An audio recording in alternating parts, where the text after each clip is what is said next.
Alright, so I want to get all this old gas out of here. So I got this hand pump I use to put like gear fluid in. Got old fuel in here, it's been in here for years. I attached a rubber fuel line to this hand pump, and I'm going to pump it all into this can here and using a lawnmower or something. And I'll refill this with good new gas. It's working pretty good.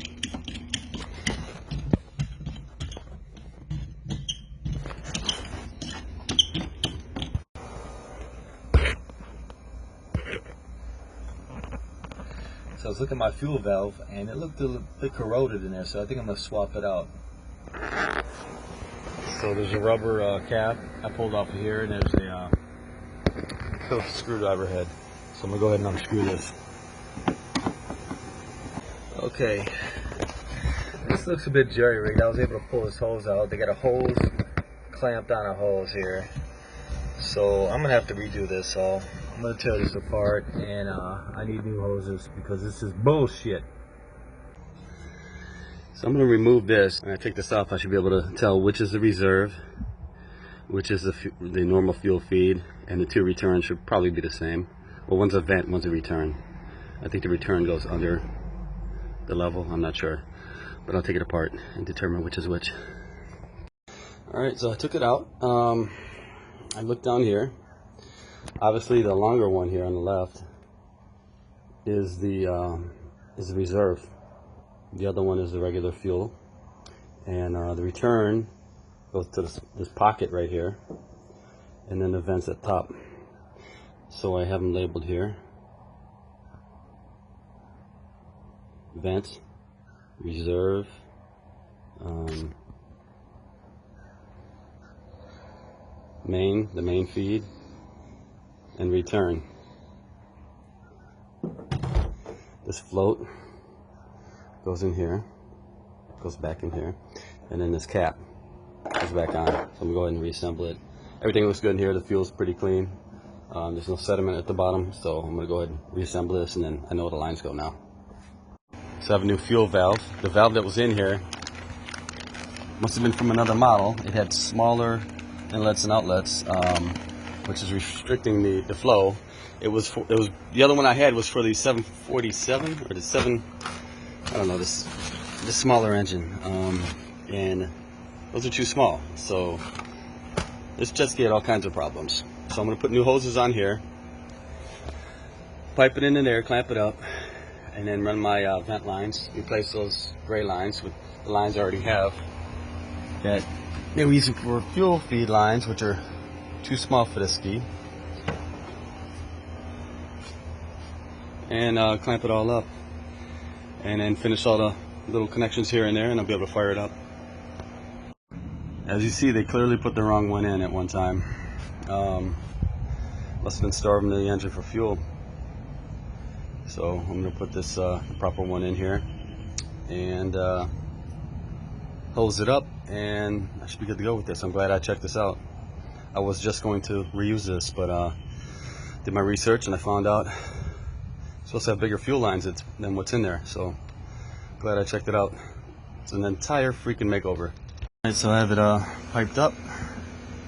I got these marked, main and reserve. It's funny, on the valve here it says SER. They spelled reserve backwards. They got on correct, but reserve is SER. Okay. So now I can go ahead and mount this in the hole. Here's the water filter I got. Just piping it in here. I got it used off of eBay. It's in pretty good condition. I changed the elements on the inside, and I'm just running all the lines here. Okay, here's the oil level sensor plug. I don't have an oil tank anymore. I'm just going to go ahead and take a piece of wire that's stripped on both ends and jump it for now.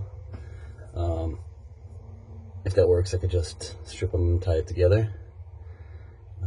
Let's see. There we go. Bypass in place. Let's see what happens next. Carbs off. Alright, so I got my carbs off of eBay. I'm switching. I'm putting these lines that were on the old carbs that I had. They look pretty new. I'm putting them on these carbs here. I opened the side cap up. It looks pretty clean. Like everything looks pretty clean. What I'm going to do is I'm going to transfer the lines over. I'm going to use these special zip ties. See how it's rounded right here? That's for fuel line sealing. I have to get some small ones as well because I don't. These are too big for these smaller ones. It'll work for these ones though. And then I'm just gonna spray some cleaner through everything and throw it on the ski. See how it runs.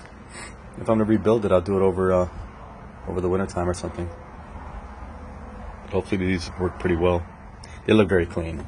You see the paint. The paint. It's actually ugly now because I sprayed it with the carb cleaner, but the paint looks really good.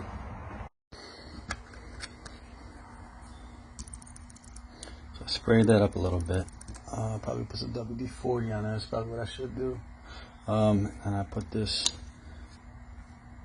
Yeah, it looks like this way is the right way.